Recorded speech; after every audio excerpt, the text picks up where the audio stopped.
ماریا نے بڑے مزے سے کھانا کھا کر پانی پیا اور بورچیوں کو حیران پریشان چھوڑ کر باہر چلی گئی۔ موٹا بورچی اوپر عرشے پر بوت بوت کا شور مچاتا اچھل کود کر رہا تھا۔ شور سن کر سردار ہول کر باہر آ گیا۔ اس نے ڈانٹ کر کہا، ارے کمبخت، کیوں شور مچا رہا ہے؟ موٹا رامو ہاتھ جوڑ کر بولا، حضور مائی باپ، رسوئی میں بھوت گھس آیا ہے سرکار، میں نے خود دیکھا ہے۔ سردار نے پوچھا، کیا مطلب؟ تم نے اپنی آنکھوں سے بھوت دیکھا ہے؟ رامو بولا، بھوت نہیں دیکھا حضور، پر بھوت کو میز پر سے کبابوں کی تھالی اور چاولوں کی تھالی اٹھاتے ان آنکھوں سے دیکھا ہے میں نے۔ سرکار، بورچی خانے میں بھوت گھس آیا ہے حضور۔ سردار ہولکر نے آگے بڑھ کر رامو موٹے کے سر پر زور سے دب ماری۔ بزدل، تمہیں تو چوڑیاں پہن کر گھر میں بیٹھنا چاہیے تھا، خدا جانے تمہیں کون یہاں لے آیا تھا۔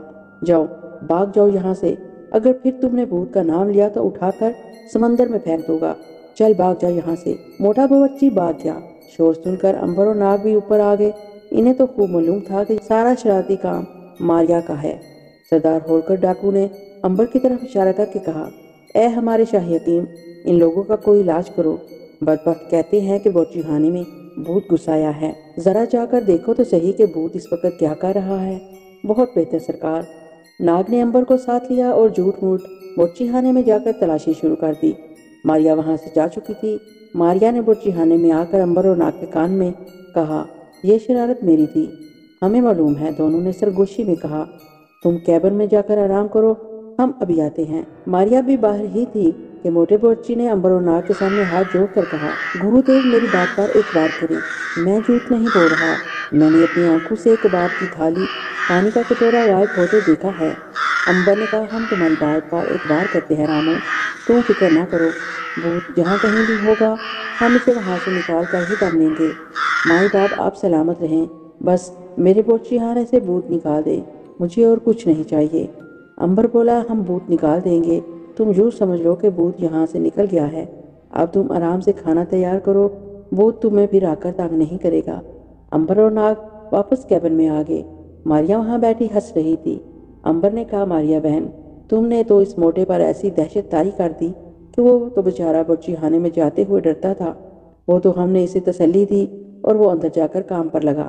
بڑا کمزور دل ہے امبر بھائی وہ بورچی۔ تھوڑی دیر بعد وہاں کھانا آ گیا۔ نوکر نے کہا، سردار نے کہا ہے کہ کھانا کھانے کے بعد آپ اس کے پاس آ جائیں، کیا ہم دونوں کو بلایا ہے سردار نے؟ امبر نے پوچھا۔ ہاں سرکار۔ کھانا کھا چکنے کے بعد امبر اور ناگ سردار ہولکر کے پاس آ گئے۔ دوپہر ہو چکی تھی۔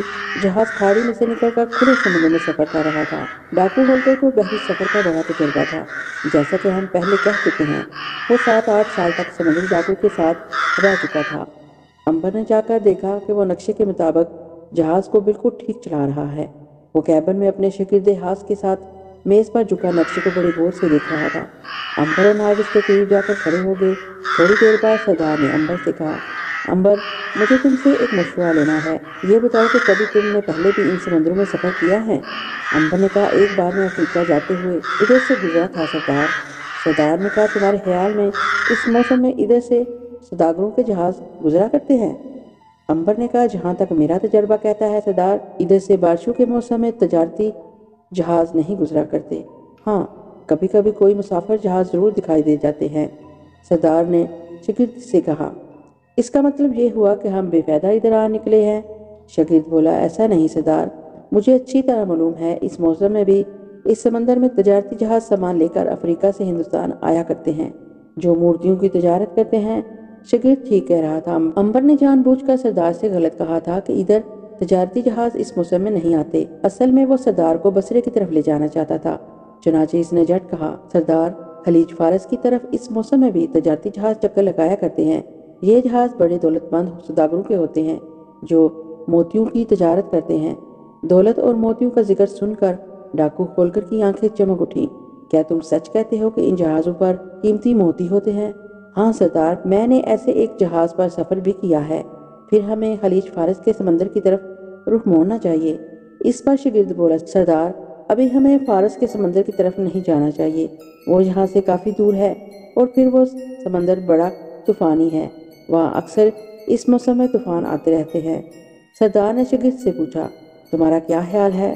شاگرد نے کہا، میرا تو خیال ہے کہ ہمیں اس سمندر میں کل تک ضرور کوئی نہ کوئی شکار مل جائے گا، ہمیں کل تک انتظار کرنا چاہیے۔